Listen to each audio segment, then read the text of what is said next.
তো বন্ধুগণ, তোমরা আমার চ্যানেলে অনেক স্বাগতম জানাইতেছি। আর তোমরা যারা মিনি ব্লগ দেখছো তারা তো জানোই যে কিল্লিকা কই যাইতাছি, তবে কই দিতেছি আমি মাসির বাড়ির নিমন্ত্রণ উপলক্ষে যাইতাছি। আমার দিদা আমরার মধ্যে নাই, অনেক দিন হয়েছে, তো ব্রাহ্মণের কথা রক্ষার্থে ভাইগনাবাদ খাওয়াইতে লাগে, তো এই উদ্দেশ্যে যাইতাছি মাসির বাড়িতে। তো আমার যেহেতু ভাই নাই, তাই মাসির বাড়িতেই প্রথম অনুষ্ঠানটা হইব।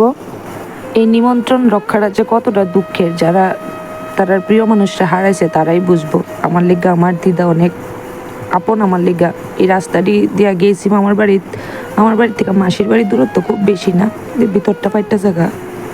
আগে মামার বাড়িতে গেলে দিদা দূর আগে না দিয়া যেত আমার গাড়ির তুললা, তখন তো নাই। তো দেখতে দেখতে মাসির বাড়িতে আয়েও পড়ছি, কিন্তু এই জায়গাটা আয়েও দিদার যে অ্যাবসেন্সটা, এটা কোনো দিন পূরণ হইতো না। আজকে যদি এমনি একটা নর্মালি অনুষ্ঠান হইতো, তাহলে হয়তো আমার দিদা সবাই আগে আয়া পড়তো।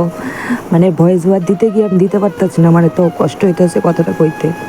তো আমার দিদা সবসময় কইতো, মানে যে সময় কোনো অনুষ্ঠান করবে কেউ খাওয়াইতে কম করে খাওয়াইস না, যা যা আইটেম করার দরকার বাড়িয়ে করবি সবসময় সব কিছু। সে অনুযায়ী আমার মানি চেষ্টা করছে। তো গিয়া সেটা দিয়ে ভাই বোন এখানে তবলা বাজায় আর বইনে পড়তেছে।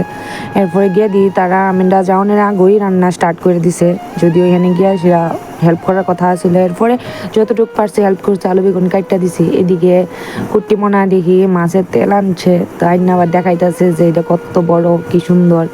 তো দেখতে দেখতে মাসি রান্না করে বসাইলেছে। আমার মাসি রান্নার ভিতরে অনেক ফাস্ট, এটা আমার দিদাও কইতো সবসময়। এরপরে আর আমার কুট্টিমোনা সবসময় মাছ আনতে ভালো মাছ আনে, খুব ভালো মাছ আনতে পারে। এরপরে এটা হয়েছে কুট্টিমোনার মা, আরেকজন দিদা, তাইনেরও খুব শরীরটা বেশি ভালো না।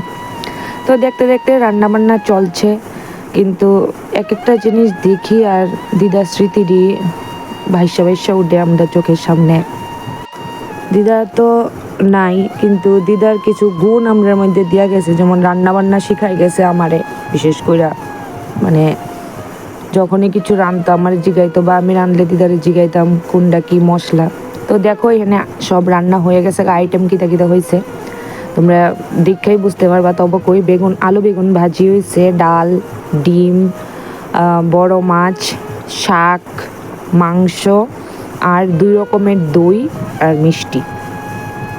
তোমরা যারা যারাই দেখতেছো ভিডিওটা, তোমরা তো কাছের থেকে কোনো দিন হয়তো দেখছো না, ফিল করতে পারতো না, কিন্তু আমরা একজন মানে নিজের এমন একটা মানুষের আইছি যে ভগবানের রূপ হয়তো আসিল আমাদের লেগা, যার ভিতরে কোনো হিংসা নিন্দা কোনো কিছু আসতো না, অপমান বোধটাও অনেক কম আসিল। এটা হচ্ছে আমার মামা, ছোট্ট মামার মেয়ে আর মামি। এটুকুই তুলতে পারছি, কারণ সারাদিন কাজের মধ্যে টাইম পাইছি না সবাই তুলনের। তো তারা যখন খাইতে বসে তুলছি, এই পুচকিটা ঠাম্মা অনও করে। তো যে নাই তার কথা ভাবতাম না, ভাবি, কিন্তু এই ঘরটির প্রত্যেকটা কোনায়ও যেমন দিদার স্মৃতি আটকাই রয়েছে এমন লাগছে। একদম কিছু খাইতে ইচ্ছা করছে না, মাসি জোর করে আমার বয়াইছে খাইতে, মানে খাওয়ান যেমন গলাতে নামতো না এমন লাগছে। যাই হোক, সবাই সাথে হাসি খুশি থাকা, সবাই হাসি খুশিভাবে খাওয়াইতে চাইছি, কারণ আমার দিদাও চাইতো যে সবাই খাওয়াইতে সুন্দরভাবে ভালো মনে খাওয়াইতেইব। তো খাওয়াইলাম। লাস্টে একটা আইসক্রিম নিয়ে উপরে গেছি গা। উপরে গাছটি দেখো দিদার কথা মনে পড়তেছে। দিদা যখনই মাসির বাড়ি যাইতো এই গাছটির খুব যত্ন করতো, জল দিত। যারা ওই দিদা দাদু আছে অবশ্যই তারা লোক অনেক সময় কাটায়ও, কারণ একবার গেলে আর পাইতা না। তো আজকের ভিডিওটা এই অবধিই, টাটা।